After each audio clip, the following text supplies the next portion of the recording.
अब भी अपने बच्चों को गुणवत्तापूर्ण शिक्षा देकर संस्कारित बनाना चाहते हैं, सरकारी नौकरी या विश्वविद्यालय में प्रोफेसर बनाना चाहते हैं। आप चाहते हैं कि आपके बच्चे को राष्ट्रपति पुरस्कार या पद्मश्री जैसे पुरस्कारों से अलंकृत किया जाए, तो आपके लाडले की संपूर्ण पढ़ाई निःशुल्क हम कराएंगे। पूज्य गणेश प्रसाद वर्णी जी द्वारा स्थापित संत शिरोमणि आचार्य श्री विद्यासागर जी महाराज द्वारा पुनरुद्धारित पूज्य मुनिश्री प्रणम्य सागर जी महाराज के आशीर्वाद से संचालित श्री सियादवाद महाविद्यालय वाराणसी में। जी हाँ, यहाँ पढ़ने वाले 100 से अधिक परा स्नातक बन चुके हैं। अनेक विश्वविद्यालयों में प्रोफेसर्स 15 से अधिक प्राप्त कर चुके हैं राष्ट्रपति पुरस्कार। इतना ही नहीं, इसी वर्ष 2024 में भी एक विद्वान को पद्मश्री पुरस्कार से सम्मानित किया जा चुका है। प्रवेश प्रारंभ 10वीं अथवा 12वीं पास छात्र सीधे ले सकते हैं प्रवेश। आवास, भोजन, शिक्षण आदि सभी व्यवस्थाएं बिल्कुल निःशुल्क। श्री सियादवाद महाविद्यालय, भदेनी, वाराणसी, उत्तर प्रदेश, भारत। संपर्क करें 9695338108, 9506602715, 9111229620।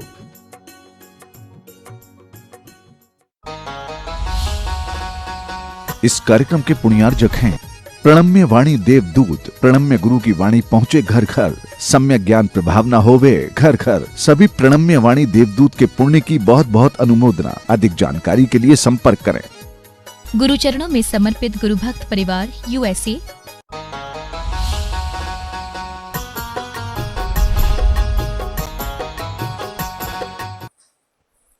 मोक्षमार्गस्य नेतारं भेत्तारं कर्मभूव्रतां ज्ञातारं विश्वतत्त्वानां वन्दे तद्गुणलब्धये। देवादिदेव आदिम तीर्थंकर श्री ऋषभनाथ भगवान की, वर्तमान शासन नायक श्री वर्धमान महावीर भगवान की, परम पूज्य आचार्य गुरुवर श्री विद्यासागर जी महाराज जी की। तत्वाश्रुत ग्रंथराज में अष्टम अध्याय के माध्यम से बंध तत्व का वर्णन करते हुए जिन कर्म प्रकृतियों का आत्मा में बंध होता है उनका परिचय कराया जा रहा है। 8 प्रकार के कर्मों में मुख्य रूप से सबसे पहले ज्ञानावरण कर्म आता है। जिस ज्ञानावरण कर्म की प्रकृति ज्ञान को आवरित करना है, इसलिए उस कर्म का नाम ज्ञानावरण कर्म कहा जाता है। यह हम पहले समझ लें कि ज्ञान और ज्ञानावरण कर्म ये दोनों अलग अलग चीज़ें हैं। कल जब एक प्रश्न आया था तो उस प्रश्न का कारण यही था कि हम समझ नहीं पाए कि ज्ञान क्या है और ज्ञानावरण क्या है। जो ज्ञान है वो हमारी आत्मा का स्वभाव है, जो ज्ञान है वो हमारी अपनी आत्मिक संपत्ति है, और उस स्वभाव पर जो आवरण डालता है, उस स्वभाव का जो घात करता है, उसको जो बाधा पहुंचाता है, उस कर्म को कहा जाता है ज्ञानावरण कर्म। तो वह ज्ञानावरण कर्म जो है वो एक पौद्गलिक पदार्थ हो गया, और जो ज्ञान है वो हमारी आत्मा का, चेतना का निजी स्वभाव हो गया। तो जब भी किसी चीज़ को कोई दूसरी चीज़ ढकती है, आवरण करती है, तो वह उसको कई रूपों में आवृत कर सकती है, और उसकी अलग अलग जो शक्तियां हैं, उन सभी शक्तियों को आवृत करने वाली जो शक्तियां हैं वो भी उतने ही प्रकार की होती हैं। मतिश्रुतावधि मनः पर्यय केवलानाम। तो आचार्य यहाँ कहते हैं कि जो हमारा ज्ञान है वो ज्ञान एक होते हुए भी एक प्रकार का नहीं है। वह ज्ञान हमारा 5 प्रकार का है जो हमारे काम में आता है, जो हमारे अंदर समय समय पर उत्पन्न हो सकता है, और उसके बाद में वह अपने अलग अलग विषय को बना करके वह ज्ञान हमारे काम में आता है।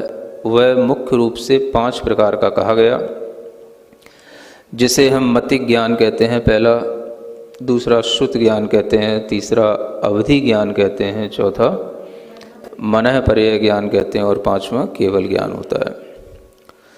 तो जैसे ये ज्ञान के जो 5 भेद हैं, ये ज्ञान के 5 भेद भी इसलिए हैं क्योंकि इस ज्ञान को आवृत करने वाले कर्म भी 5 प्रकार के हैं। अलग अलग ज्ञान की शक्तियां हैं, अलग अलग कर्म उनको ढांकते हैं, रोकते हैं, इसलिए वह ज्ञानावरण कर्म भी 5 प्रकार के मूल में हो जाते हैं। तो मतिक ज्ञान को जो आवृत करे उसको कहा जाता है मतिक ज्ञानावरण। श्रुत ज्ञान को जो आवृत करे उसको कहते हैं श्रुत ज्ञानावरण। अवधि ज्ञान को जो ढाके उसको कहते हैं अवधि ज्ञानावरण। मनः पर्यय ज्ञान को जो ढाक दे उसे कहते हैं मनः पर्यय ज्ञानावरण। और केवल ज्ञान को जो आवृत कर दे उसको कहते हैं केवल ज्ञानावरण। अब ये ज्ञानावरण कर्म ही वह मुख्य कर्म है जो हमारे लिए समझ में आ सकता है, समझ में आना भी चाहिए। और यही वो कर्म है जिसके 5 भेद हमें अलग अलग 5 प्रकार के ज्ञानों को आवृत करके हमारे अंदर पड़े हुए हैं। इन 5 ज्ञानों में सभी संसारी जीवों में काम आने वाले ज्ञान 2 ही होते हैं, मतिक ज्ञान और श्रुत ज्ञान। और उस मतिक ज्ञान और श्रुत ज्ञान में भी जो हमें अनेक तरीके का, किसी में अधिक है किसी में कम है, ये जो हमें कमती बढ़तीपना दिखाई देता है ये भी इस ज्ञानावरण कर्म के कारण से ही होता है। तो जिनके अंदर जिस तरह से ज्ञानावरण कर्म का क्षयोपशम होगा, अर्थात ज्ञानावरण कर्म में कुछ कर्म तो दब जाए और कुछ कर्म क्षय हो जाए, इस तरीके की व्यवस्था जिसमें जितनी ज़्यादा होगी उसका ज्ञान जो स्वभाव रूप है उतना ही उद्घाटित हो जाएगा। जिन जीवों में ज्ञान की कमी होती है उनके लिए भी यह ज्ञानावरण कर्म के क्षयोपशम की कमी के कारण से होता है। क्षयोपशम का मतलब ऐसा समझ लें कि जैसे कुछ प्रकट हो रहा है और कुछ ढक रहा है, जो ये मिली जुली अवस्था है इसी का नाम क्षयोपशम कहलाता है। जो मतिक ज्ञान श्रुत ज्ञान है बस उसी में यह मतिक ज्ञान श्रुत ज्ञान की जो क्षयोपशम दशा प्रकट हो रही है उसी के कारण से जीव को जो ज्ञान होता है वही ज्ञान उनके काम में आता है। और सब जीवों में आप देखेंगे अलग अलग जो ज्ञान है उसका सबसे बड़ा अगर रीजन है तो यही है कि सबके आवरणीय कर्मों का क्षयोपशम अलग अलग होता है। तो ज्ञानावरण कर्म एक होते हुए भी जब मतिक ज्ञान को आवृत करता है तो मतिक ज्ञानावरण कहलाता है, श्रुत ज्ञान को आवृत करता है तो श्रुत ज्ञानावरण कहलाता है। मतिक ज्ञान का आवरण इतना तक भी हो जाता है कि जब कोई जीव 5 इंद्रिय से 4 इंद्रिय हुआ तो उसके अंदर अब 5 इंद्रिय संबंधी जो मतिक ज्ञान था उसका आवरण पड़ गया, इसलिए वो 4 इंद्रिय पर्याय में उत्पन्न हो गया। 4 इंद्रिय जीव में 4 इंद्रियों संबंधी ज्ञान का क्षयोपशम है। जो कर्ण इंद्रिय संबंधी क्षयोपशम होना चाहिए 5वीं इंद्रिय का, वो उसके लिए नहीं है, इसलिए उसको कोई भी बात सुनाई नहीं पड़ेगी।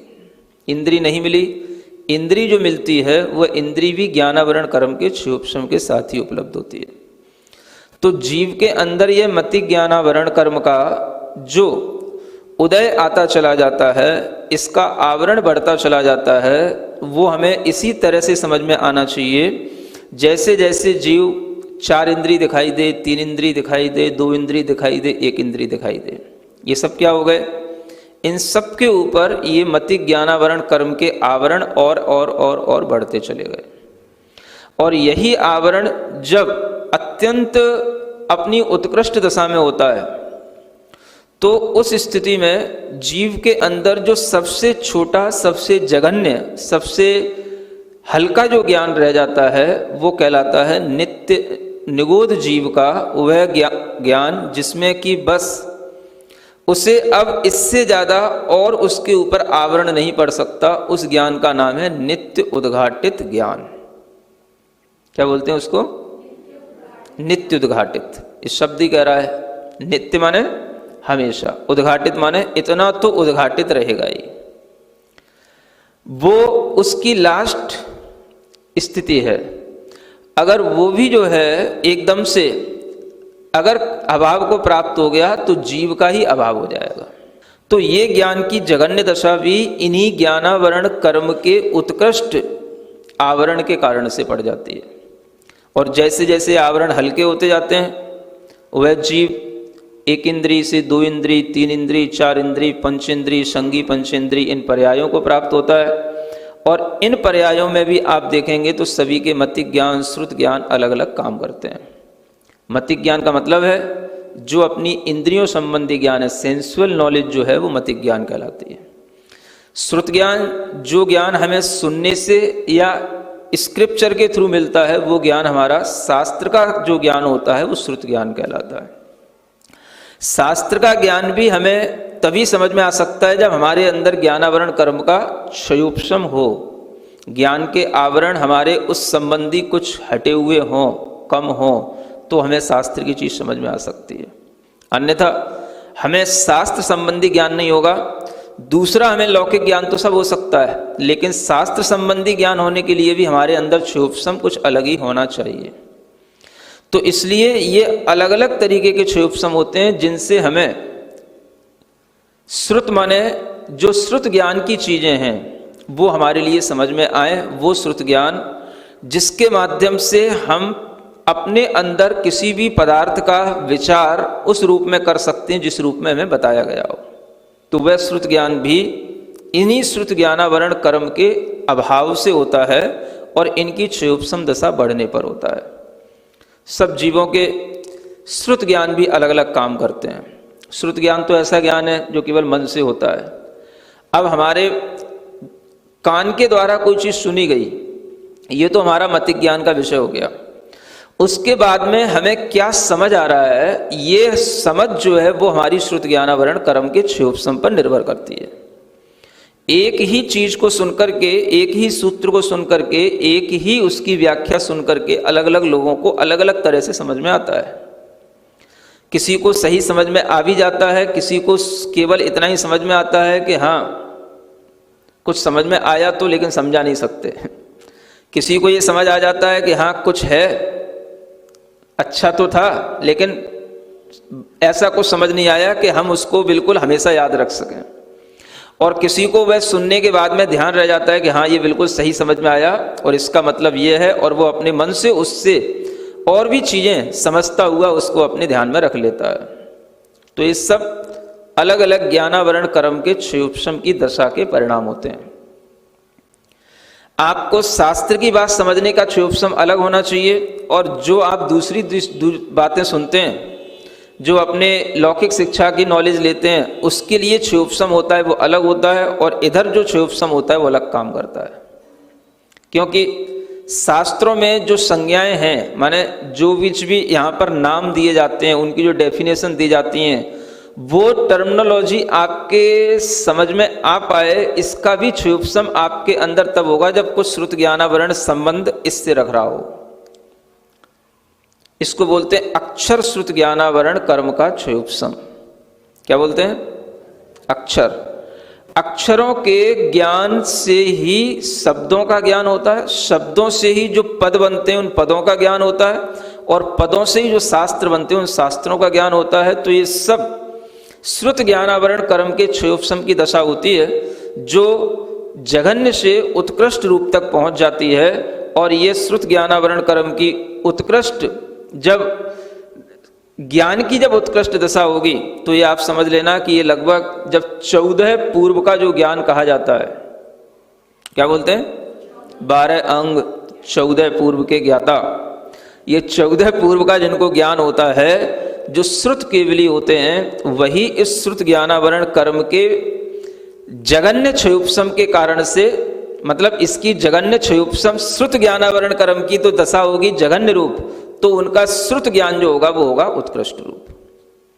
आवरण करने वाला कर्म जितना हल्का होगा, ज्ञान उतना ही उत्कृष्ट रूप से प्रकट होगा।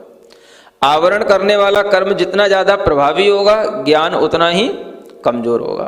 तो ये दोनों चीजें अपोजिट हैं, ज्ञान और ज्ञानावरण। ये अपने दिमाग में बिठा लें। मतिक ज्ञान, मतिक ज्ञानावरण, श्रुत ज्ञान, श्रुत ज्ञानावरण, दोनों चीजें क्या हैं? एक दूसरे की विरोधी हैं, एंटी हैं। और इनमें जो है जो चीज़ जिस तरीके से इफेक्ट डालने वाली होगी उसका ही इफेक्ट आपके लिए दिखाई देगा।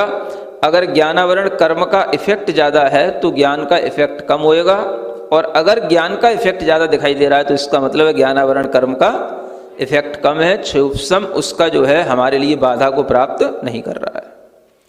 ये कर्मों के आवरणों को यहाँ पर बताया जा रहा है कि अगर 5 प्रकार के आवरण हैं तो 5 प्रकार की क्वालिटी वाले वो ज्ञान थे जो इन कर्मों ने आवृत कर दिए हैं, और एक अंत में अलग अलग तरीके की विशुद्धियां, अलग अलग तरीके की तपस्याएं काम आती हैं। इतने आवरण हम सब आत्माओं के अंदर पड़े हुए हैं, अवधि का, मति और मने परे ज्ञान का और केवल ज्ञान का तो पूर्ण आवरण हो रहा है। इसी कारण से हमें कुछ भी बात जो प्रत्यक्ष आत्मा से होनी चाहिए वो नहीं होती, जो हमारी इंद्रियों से काम चल रहा है बस उतना हमारा काम चल रहा है, और वो भी इस क्षयोपशम दशा के कारण से। इसलिए मतिक ज्ञान और श्रुत ज्ञान के जो आवरण हैं वो तो हमारी अनुभूति में आते हैं, लेकिन अवधि ज्ञान आवरण, मने परे ज्ञान आदि के जो आवरण है वो हमारी अनुभूति में नहीं आते, क्योंकि हमें उनकी तरफ कोई जानकारी नहीं है। अब जो चीज़ कहीं से कहीं तक दबी ढकी ही पड़ी है तो हमें ये भी क्या मालूम कि इसके अंदर क्या है। श्रुत ज्ञान, मतिक ज्ञान, यही 2 ज्ञान हैं जिनसे हम सब चीज़ों को समझ सकते हैं, जो चीज़ें छुपी हुई हैं उनको भी, जो आवरण हैं उनको भी, और जिन चीज़ों को आवृत किया जा रहा है उनको भी। अब आप देखें, ये जो 5 ही प्रकार के आवरण हैं ये हर जीव में हैं, चाहे वो जीव इंद्रियों से संबंध रखने वाला एक इंद्रिय हो या कोई हो, अथवा जीव के जब 2 भेद बताए जाते हैं, भव्य और अभव्य, तो आप देखें भव्य जीव किसे कहते हैं? बोलो, भव्य जीव किसे कहते हैं? जिसमें सम्यक दर्शन प्राप्त करने की योग्यता हो, मोक्ष जाने की योग्यता हो, ऐसे बोलते हैं ना। अभव्य जीव किसे कहते हैं? जिसमें यह सम्यक दर्शन आदि प्राप्त करने की योग्यता न हो। अब आप देखो, योग्यता होना या न होना ये किस बात पर डिपेंड कर रहा है? आपसे यदि ये पूछा जाए कि ये बताओ कि अभव्य जीवों के अंदर केवल ज्ञान है कि नहीं, अभव्य जीव में केवल ज्ञान है कि नहीं? अब आवरण तो समझ लिया, और आवरण जिस चीज को ढक रहा है वो कोई उसकी संपत्ति है। अब अभव्य जीव को कभी भी केवल ज्ञान नहीं होगा, अभव्य जीव को कभी भी मने परे ज्ञान नहीं होगा, ये आपने सुन रखा है, सुन तो रखा है, लेकिन ये बताओ कि अभव्य जीव के लिए भी ये आवरण है कि नहीं? हैं, तो इसका मतलब यह है कि उसके अंदर भी ये ज्ञान है। क्या समझ में आ रहा? क्योंकि आवरण किस पर डलेगा? जब कुछ होएगा तभी तो केवल ज्ञान को नहीं होने देने के लिए ही तो केवल ज्ञान आवरण है। तो यानी केवल ज्ञान तो अभव्य जीव में भी है, मने परे ज्ञान तो अभव्य जीव में भी है, लेकिन अभव्य जीव में और भव्य जीव में अंतर क्या हो गया? जो अभव्य जीव है इसके कभी भी आवरण का अभाव नहीं होगा, इसको कभी भी सम्यक दर्शन आदि की प्राप्ति नहीं होगी, इसलिए कभी केवल ज्ञान की प्राप्ति का कोई प्रश्न ही नहीं होगा। माने इसका आवरण इतना सॉलिड है, इतना डेंस है कि वह आवरण को हटाने की योग्यता ही उसमें नहीं है। लेकिन ऐसा नहीं कह सकते कि उसके अंदर उस ज्ञान का अभाव है। माने अभव्य में भी केवल ज्ञान है, अभव्य में भी मने परे ज्ञान है, लेकिन कैसा है वो? तो उसको कहते हैं शक्ति रूप में है। क्या है उसमें? शक्ति है। 2 चीजें होती हैं, एक शक्ति और एक अभिव्यक्ति। क्या समझे? शक्ति और एक अभिव्यक्ति। शक्ति का मतलब है उसके अंदर वैसी पोटेंशियलिटी है, लेकिन उसका कभी भी उस तरीके से अपीयरेंस नहीं होगा, वो शक्ति के ही रूप में रहेगा। जो चीज शक्ति के रूप में ही रहे, कभी भी प्रकट न हो, तो उसके लिए जो आवरण काम कर रहा है वो आवरण ही उसके लिए इतना सशक्त है कि उस आवरण को वह आत्मा हटाने की कभी योग्यता प्राप्त नहीं कर पाएगा, इसीलिए उसको अभव्य कहा जाता है। तो योग्यता का मतलब क्या हुआ? जो केवल ज्ञान के योग्य हो वो योग्य कहलाएगा, जिसमें सम्यक दर्शन आदि होने की योग्यता हो वो योग्य कहलाएगा। लेकिन जिसमें केवल शक्ति है, योग्यता नहीं है प्रकट होने की, तो वह अयोग्य कहलाएगा। इसलिए अभव्य के अंदर ये आवरण तो सभी हैं, ज्ञान भी सभी हैं, लेकिन कभी भी इन आवरणों का अभाव नहीं होगा। अब इसी को समझाया जाता है कि अगर आपसे कोई यूं कहे कि आवरण के द्वारा किसी चीज को ढाका गया है और वह चीज उसके अंदर है और फिर भी आप कह रहे हो वो चीज नहीं है, तो दोनों चीजों को एक साथ कैसे समझा जाए? एक तरफ तुम ये भी कह रहे हैं अभव्य जीव में केवल ज्ञान नहीं हो सकता, और हम एक तरफ ये भी कह रहे हैं कि अभव्य जीव में केवल ज्ञान है। नहीं समझे? अगर कोई नया सा या बिल्कुल ही पहली बार सुनने वाला व्यक्ति होगा तो उसको तो यही कंफ्यूजन पैदा हो जाएगा कि ये दोनों चीजें एक साथ कैसे कही जा रही हैं। अभव्य जीव में केवल ज्ञान है कि नहीं, मैंने आपसे पूछा तो आपने कह दिया है, तो है और होगा नहीं कभी, इसका क्या मतलब हुआ? है और होगा नहीं, तो आपने उसको समझा दिया कि आवरण के कारण से वो कभी होगा नहीं। अगर आवरण के कारण से होगा नहीं तो फिर वो है के रूप में, किस रूप में है? फिर है किस रूप में है? शक्ति है, तो शक्ति को भी किस रूप में समझा जाए कि वो कुछ है कि नहीं है, या केवल आवरण ही आवरण है, उसके अंदर कुछ नहीं है? समझ आ रहा है? अगर आप इसको समझेंगे तो कैसे समझेंगे? तो इसको समझने के लिए आपके अंदर नयों का आलम्बन लेना पड़ेगा। दो चीजें हैं हमारे सामने, एक द्रव्य होता है, एक पर्याय होती है। जो द्रव्य के स्वभाव को बताए, उसकी शक्ति को बताए, उसको कहते हैं द्रव्यार्थिक नय, और जो पर्याय को बताए, पर्याय की शक्ति को बताए, उसको कहते हैं पर्यायार्थिक नय। क्या समझ में आया? द्रव्य और पर्याय। पर्याय का मतलब उसके अंदर परिणमन स्वभाव हो जाना, तो वो पर्याय होगी, और वैसा परिणमन स्वभाव नहीं है, केवल द्रव्य है, तो वो केवल द्रव्य रूप रहेगा। दो नयों के आलंबन से इस चीज को सिखाया जाता है कि द्रव्य की जब शक्ति की बात आए, द्रव्य के स्वभाव को बताने की बात आए, तो आप द्रव्यार्थिक नय की अपेक्षा समझना। द्रव्यार्थिक नय से आत्मा में केवल ज्ञान की शक्ति है, पर्यायार्थिक नय से केवल ज्ञान की पर्याय जो प्रकट होनी चाहिए वो प्रकट नहीं होगी, इसलिए पर्यायार्थिक नय से उसमें कभी भी वह पर्याय पर्याप्त उत्पन्न नहीं होगी, प्रकट नहीं होगी। तो अभव्य जीव में द्रव्यार्थिक नय से केवल ज्ञान कहा जाएगा, पर्यायार्थिक नय से केवल ज्ञान कभी नहीं होगा। इसलिए केवल ज्ञान को भी एक पर्याय कहा जाता है, क्योंकि यह भी एक परिणति है, एक परिवर्तन है। जो ज्ञान का इस रूप में परिवर्तन हो जाना कि वो ज्ञान बिल्कुल सभी पदार्थों को प्रत्यक्ष देखने लग जाए, वह ज्ञान की परिणति जो केवल ज्ञान के रूप में हो रही है, वह केवल ज्ञान भी एक पर्याय है, और यह पर्याय की शक्ति का प्रकट होने से ही होगा। तो दो चीजें हो गई, एक द्रव्य की शक्ति और एक पर्याय की शक्ति। अब आप देखो, द्रव्यार्थिक नय से द्रव्य की शक्ति तो निहित है जो उस द्रव्य में है, लेकिन वह द्रव्य की शक्ति तब तक कोई काम की नहीं है जब तक कि उसकी पर्याय प्रकट ना हो। समझ आ रहा है? इससे आप ये समझ सकते हो कि पर्याय जो प्रकट होगी वही उस द्रव्य की महत्ता को बनाएगी। द्रव्य से महत्ता नहीं बनती कि द्रव्य में शक्ति है इसलिए यह द्रव्य महत्वपूर्ण है।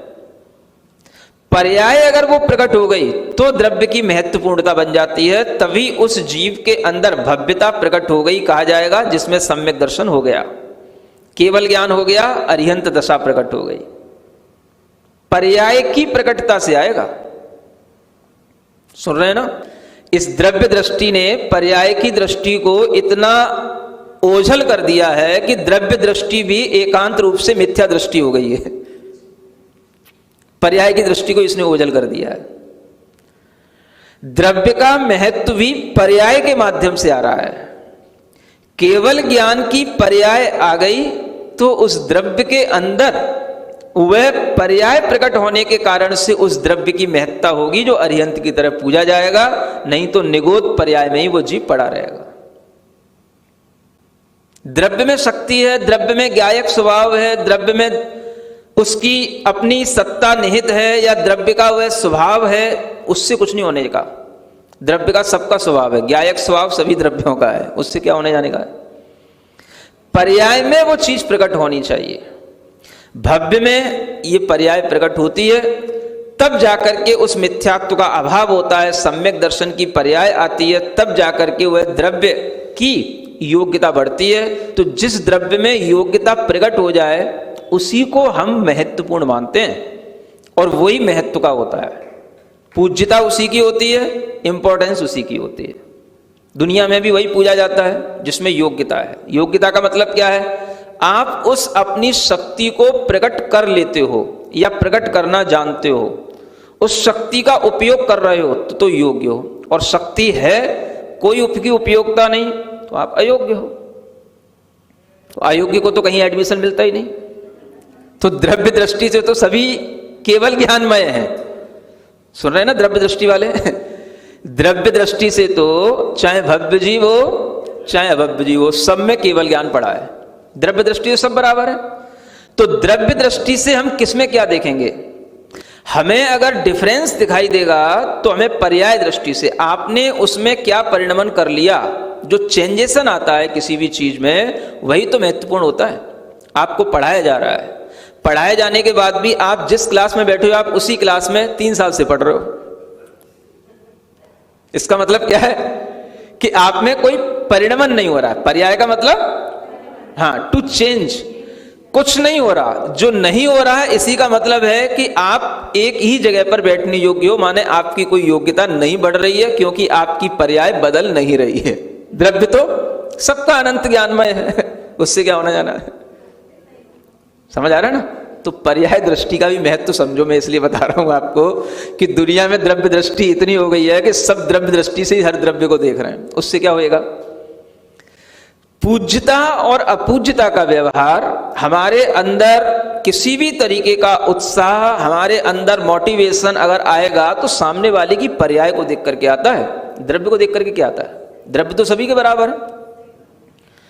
जिसके अंदर कोई ज्ञान प्रकट हो रहा है, जिसके अंदर कोई योग्यता प्रकट हो रही है, वही उसकी पर्याय है। वो योग्यता हमारे अंदर भी पड़ी है। हम वैसी योग्यता में जब तक परिणमन नहीं कर रहे हैं तब तक हम उससे सीखते रहेंगे, और जिस दिन हम भी वैसा परिणमन कर जाएंगे हम भी सिखाने लग जाएंगे। ये किसका काम है? द्रव्य का काम नहीं है। ये द्रव्य की पर्याय रूप होने की योग्यता के कारण से है। इसलिए द्रव्य का जितना महत्व है उससे ज्यादा महत्व उसकी पर्याय का है, जो उस द्रव्य को योग्य और अयोग्य बनाता है। समझ में आ रहा सबको? इसलिए कह रहा हूं, चाहे मने परे ज्ञान हो चाहे केवल ज्ञान हो, सब ज्ञान सबके अंदर पड़े हैं, अभव्य में भी पड़े हैं। इसलिए द्रव्य दृष्टि से सबके अंदर ज्ञान है, लेकिन पर्याय दृष्टि से जिनके ज्ञान प्रकट हो गए वो ज्ञानी कहलाएंगे। वो उस 48 रिद्धियों के पाठ में आएंगे। णमो मणपज्जवणाणीणम, णमो उजमदीणम, णमो व्योलमदीणम। ऋजुमती मने परे ज्ञानियों को मेरा नमस्कार हो। विपुलमती मने परे ज्ञानियों को मेरा, कौन से ज्ञानियों को? सबके अंदर तो ज्ञान है महाराज। द्रव्य दृष्टि से देखो, सब में ज्ञान पड़ा है। जिनके अंदर ज्ञान पड़ा है सबके अंदर उनको नमस्कार नहीं हो रहा है। नमस्कार किसको हो रहा है? जिसमें पर्याय दृष्टि से वो पर्याय प्रकट हो गई हो। तो पर्याय दृष्टि से ही पर्याय को देखा जाता है। और देखो, पर्याय ही द्रव्य का मूल्य करा रही है। पर्याय अगर उसकी बदल गई तो द्रव्य का मूल्य हो जाता है। सोना पड़ा हुआ है पत्थर के अंदर, अगर उस पत्थर में से सोना निकल गया और सोना अपना पूरा प्योरिफिकेशन का प्रोसेस होने के बाद में वो बिल्कुल गोल्ड के रूप में आ गया, तो उसके कारण से उस सोने की जो वैल्यू बढ़ गई, वो क्या बढ़ गई? वो उसकी पर्याय चमक गई, उससे उस सोने की कीमत बढ़ गई। नहीं तो सब उसको पत्थर की तौल में तोड़ रहे थे, सब उसको पत्थर की तरह उसका यूज कर रहे थे। और जब वो सोने के रूप में आ गया तो सोने की तरह ट्रेजरी में रख करके रख रहे हैं। समझ आ रहा है? उसको रखने के कारण से अपने आप में मैं इतना सोने का मालिक हूं, इतना मेरे पास इतने लाख का सोना है, उससे फीलिंग आती है कि हाँ मैं कुछ हूं। पत्थर को कौन रखता है ट्रेजरी में?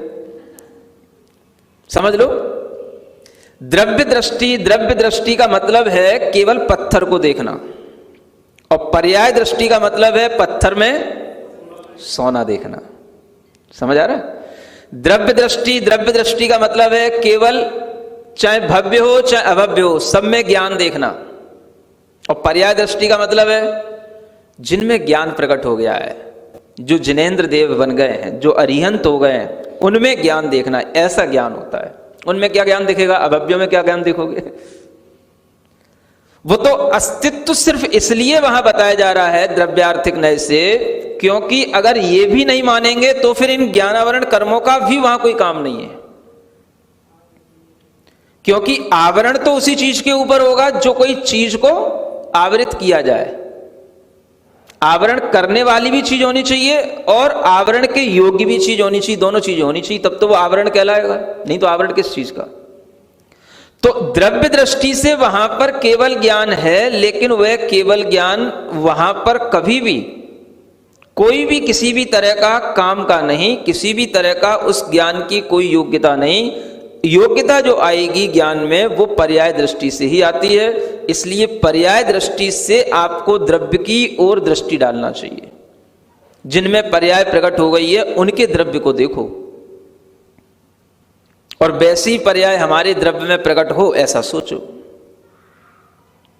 नहीं आया समझ में? द्रव्य दृष्टि से तो सब ऑल आर सेम, चाहे भव्य हो चाहे अभव्य हो। पर्याय दृष्टि का ये महत्व है कि जिसके कारण से हम समझते हैं ये हमारे लिए पूज्य हो गया, ये योग्य हो गया, इससे हमें सीखना है, ये हमसे बड़ा हो गया, इसकी पर्याय प्रकट हो गई, इसमें पुरुषार्थ आ गया, इसने अपना कार्य कर लिया।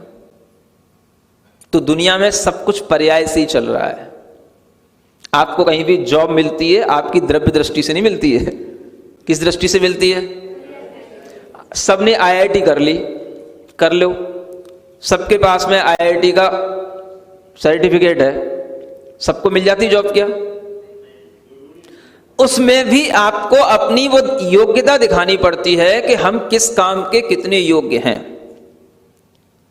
आपके लिए केवल आईआईटीएन होना जरूरी नहीं है, उसके साथ आपकी अपनी योग्यता भी होनी चाहिए कि हम कितना काम कहां पर कितनी स्थिति में बैठ करके कर सकते हैं।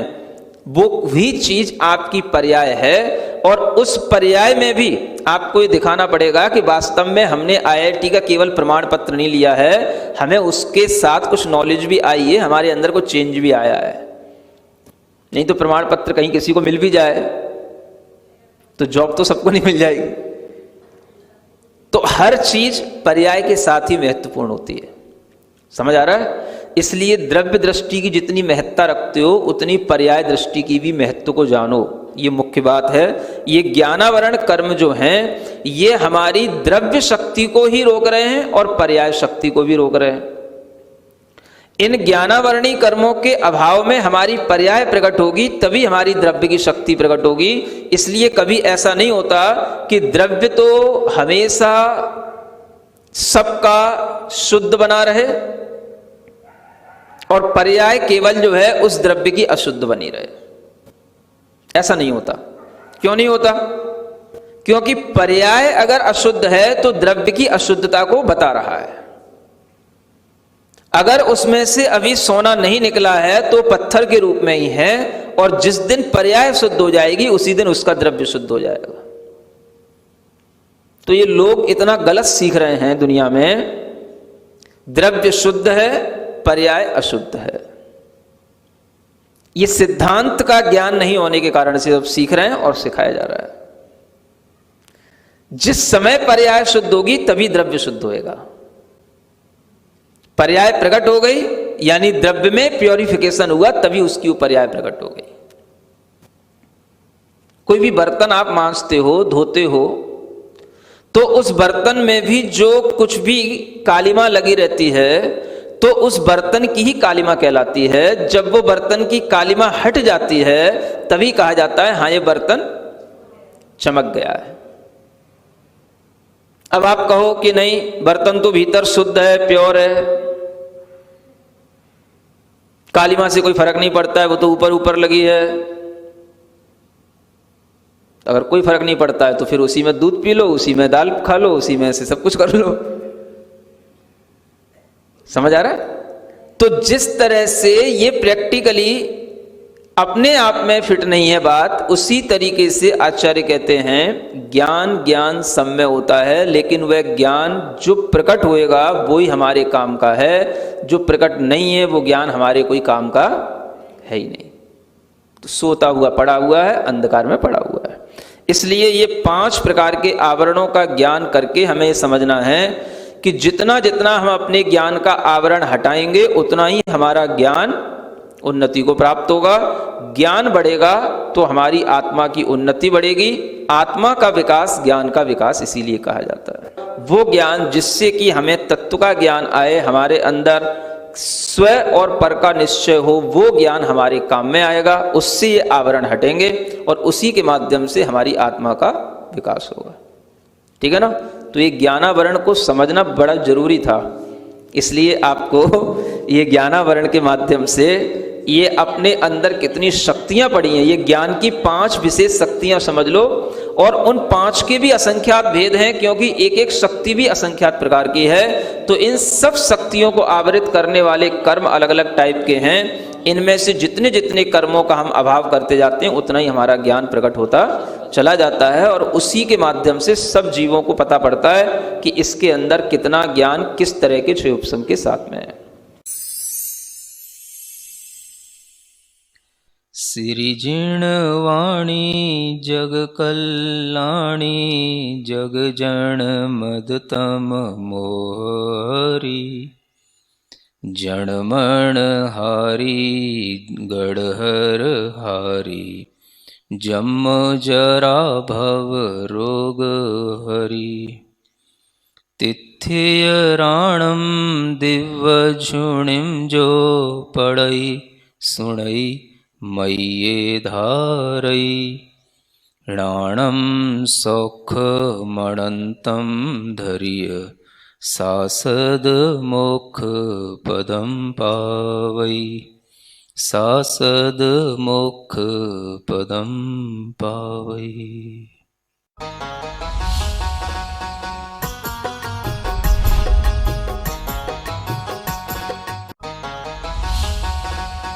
इस कार्यक्रम के पुण्यार्जक थे प्रणम्य वाणी देवदूत। प्रणम्य गुरु की वाणी पहुँचे घर घर, सम्यक ज्ञान प्रभावना होवे घर घर। सभी प्रणम्य वाणी देवदूत के पुण्य की बहुत बहुत अनुमोदना। अधिक जानकारी के लिए संपर्क करें।